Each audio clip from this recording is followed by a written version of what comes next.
ഹേ ആൾ, so next ഇയറിൽ ബ്രില്യൻറ്റിൻ്റെ foundation കോഴ്സസിലേക്ക് ജോയിൻ ചെയ്യാനുള്ള സ്ക്രീനിങ് ടെസ്റ്റ് വന്നു അല്ലേ. അപ്പോൾ സെപ്റ്റംബർ 29 ഓഫ്ലൈൻ എക്സാമും ഒക്ടോബർ 27 ഓൺലൈൻ എക്സാമും നടക്കുന്നുണ്ടല്ലേ. സോ ക്ലാസ് 8 പഠിക്കുന്ന പിള്ളേർക്ക്, അത് പറഞ്ഞാൽ ഫൗണ്ടേഷൻ 9 പോകുന്ന പിള്ളേർക്ക് വേണ്ടിയിട്ടുള്ള ബയോളജിയുടെ പോർഷൻസ് നമുക്കൊന്ന് ഡീറ്റെയിൽ ആയിട്ട് നോക്കാം. ബയോളജിയിൽ കുറച്ച് പോർഷൻസ് മിസ് കൊടുത്തിട്ടുണ്ട്. സോ ആ പോർഷൻസിൽ തന്നെ ഡീറ്റെയിൽ ആയിട്ട് നിങ്ങൾ ഫോക്കസ് ചെയ്യേണ്ട പോർഷൻസ് നമുക്കൊന്ന് ഡീറ്റെയിൽ ആയിട്ട് നോക്കാം. സോ നമുക്ക് ക്ലാസ് 8 നോക്കാനുള്ള ചാപ്റ്റേഴ്സിൽ ഫസ്റ്റ് വരുന്നതാണ് സീഡ്സ് എന്ന് പറയുന്നത്. സീഡ്സ് എന്ന് പറയുന്ന ചാപ്റ്ററിൽ നിങ്ങൾ മേജർലി ഫോക്കസ് ചെയ്യേണ്ടത് പോളിനേഷൻ, ആ pollination, cross pollination, self pollination എന്ന ടേംസ് നിങ്ങൾ നന്നായി നോക്കണം. പിന്നെ ഫെർട്ടിലൈസേഷൻ നോക്കണം. പിന്നെ അതേപോലെ ഫ്രാഗ്മെൻറ്റേഷൻസ്, അത് നിങ്ങൾ ക്ലിയർ ആയിട്ട് നോക്കണം. Then spore formation, basically asexual റീപ്രൊഡക്ഷനും സെക്ഷൽ റീപ്രൊഡക്ഷനുമാണ് മേജർലി ഫോക്കസ് ചെയ്യേണ്ടത്. അതിൽ തന്നെ എസെക്ഷൽ റീപ്രൊഡക്ഷനിൽ സ്പോർ ഫോർമേഷൻസ് അതെല്ലാം ക്ലിയർ ആയി നോക്കണം. ദെൻ വരുന്നത് പോളിനേഷൻ ടെക്നിക്സ് ഒക്കെ ഉണ്ടാവും, ആർട്ടിഫിഷ്യൽ പോളിനേഷൻ, അങ്ങനത്തെ കാര്യങ്ങളും നിങ്ങൾ നോക്കണം. പിന്നെ ഫ്രൂട്ട്സ് ആൻഡ് സീഡ്സ് ഫോർമേഷൻ എങ്ങനെയാണ് നടക്കുന്നത് അതും നിങ്ങൾ കുറച്ചുകൂടെ ഡീറ്റെയിൽ ആയിട്ട് നോക്കണം. ആൻഡ് ഫൈനലി വെജിറ്റേറ്റീവ് പ്രോപ്പഗേഷൻ, ആ ഒരു കോൺസെപ്റ്റും കൂടി നിങ്ങൾ ആ ചാപ്റ്ററിൽ പഠിക്കണം. സോ ഇത്രയും ഭാഗങ്ങൾ മാത്രമേ നിങ്ങൾ ആ ചാപ്റ്ററിൽ മേജർലി ഫോക്കസ് ചെയ്യേണ്ടതുള്ളൂ. ബാക്കിയുള്ളതൊക്കെ നിങ്ങളൊന്ന് സ്കിപ്പ് ചെയ്താലും ഈ പോർഷൻസ് നല്ല കറക്റ്റായിട്ട് നോക്കി വെക്കണം. ദെൻ അടുത്ത ചാപ്റ്ററാണ് നമ്മുടെ ഗ്രാഫ്റ്റിംഗ് എന്ന് പറയുന്ന ചാപ്റ്റർ. സോ ഗ്രാഫ്റ്റിംഗ് എന്ന് പറയുന്ന ചാപ്റ്ററിൽ നിങ്ങൾക്ക് മേജർലി നോക്കാനുള്ളത് ഗ്രാഫ്റ്റിംഗ് ടെക്നിക്സ് ആണ് കൂടുതൽ നോക്കേണ്ടത്. ആ ടെക്നിക്സും പിന്നെ റൂട്ട് സ്റ്റോക്ക്, അതേപോലെ സയോൺ എന്നുള്ള ടേംസിൽ എങ്ങനെ ഗ്രാഫ്റ്റിംഗ് നടത്തുന്നു എന്ന പോർഷൻസും നിങ്ങൾ ക്ലിയർ ആയിട്ട് നോക്കണം.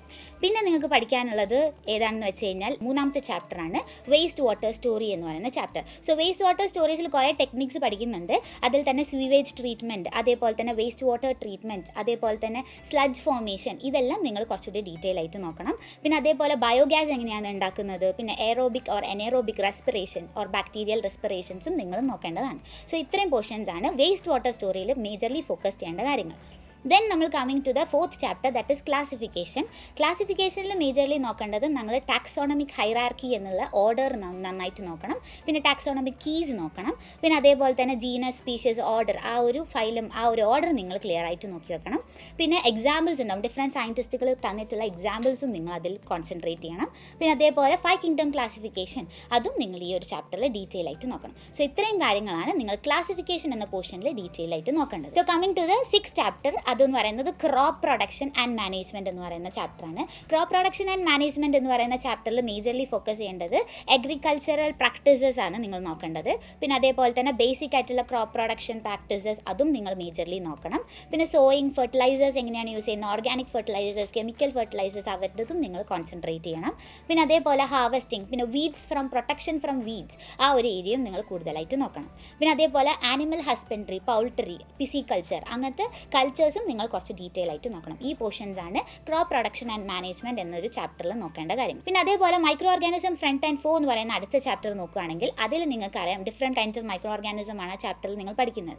സോ ആ മൈക്രോ ഓർഗാനിസം എന്ന് പറയുന്ന ചാപ്റ്ററിൽ ഹാംഫുൾ മൈക്രോ ഓർഗാനിസം ഏത്, good micro organism, bad micro organism, അവരുടെ യൂസ്ഫുൾനെസ്, അതെല്ലാം നിങ്ങൾ നോക്കണം. പിന്നെ അതേപോലെ തന്നെ ഫുഡ് പോയ്സണിങ് എന്താണ്, അതേപോലെ തന്നെ ഫുഡ് പ്രിസർവേഷൻ ടെക്നിക്സ് ഉണ്ട്, കുറേ കെമിക്കൽ മെത്തേഡ്സ് ഒക്കെ ആയിട്ട് നിങ്ങൾക്ക് ടെക്സ്റ്റ് ബുക്കിൽ പഠിക്കാനുണ്ട്, അതും കുറച്ചുകൂടി ഫോക്കസ് ചെയ്യേണ്ടതാണ്. പിന്നെ അതേപോലെ വൈറസസ് എന്താണെന്ന് നിങ്ങൾക്ക് ആ ചാപ്റ്ററിൽ പറയുന്നുണ്ട്, അതും കുറച്ച് ഡീറ്റെയിൽ ആയിട്ട് നോക്കണം. പിന്നെ സോയിൽ ഫെർട്ടിലിറ്റി, നൈട്രജൻ സൈക്കിൾ, പിന്നെ നൈട്രജൻ ഫെർട്ടിലൈസേഴ്സ്, അങ്ങനത്തെ കാര്യങ്ങളും നിങ്ങൾ കുറച്ചുകൂടി ഡീറ്റെയിൽ ആയിട്ട് നോക്കണം.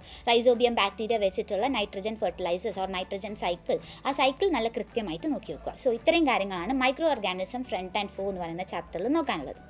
പിന്നെ അടുത്ത ചാപ്റ്ററാണ് റെസ്പിറേഷൻ ഇൻ ഓർഗാനിസം എന്ന് പറയുന്ന ചാപ്റ്റർ.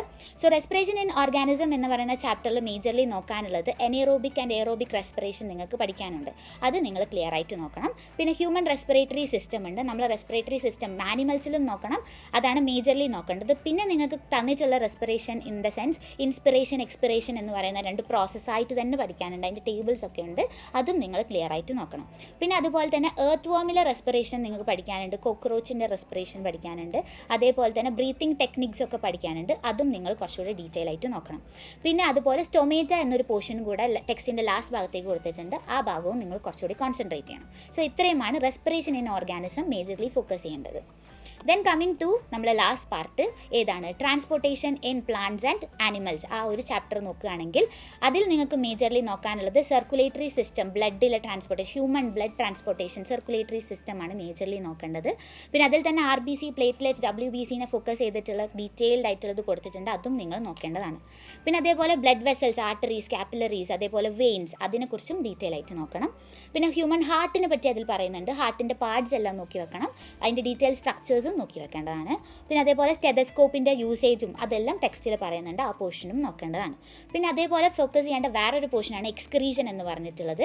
സോ എക്സ്ക്രീഷൻ പോർഷൻ ഹ്യൂമൻസിലും നോക്കണം, അതേപോലെ തന്നെ നിങ്ങൾക്ക് അതിൽ കൊടുത്തിട്ടുള്ള യൂറിയ, യൂറിക് ആസിഡ് ഫോർമേഷൻ, അതും നിങ്ങൾ കൃത്യമായി നോക്കേണ്ടതാണ്. പ്ലാന്റ്സിൽ നോർമലി പഠിക്കാനുള്ളത് transport of water and minerals ആണ് നിങ്ങൾക്ക് നോക്കാനുള്ളത്. പിന്നെ അതേപോലെ തന്നെ ലാസ്റ്റ് പോർഷനായിട്ട് ട്രാൻസ്പിറേഷൻ എന്നൊരു പ്രോസസ്സ് കൂടി നിങ്ങൾക്ക് നോക്കാനുണ്ട്.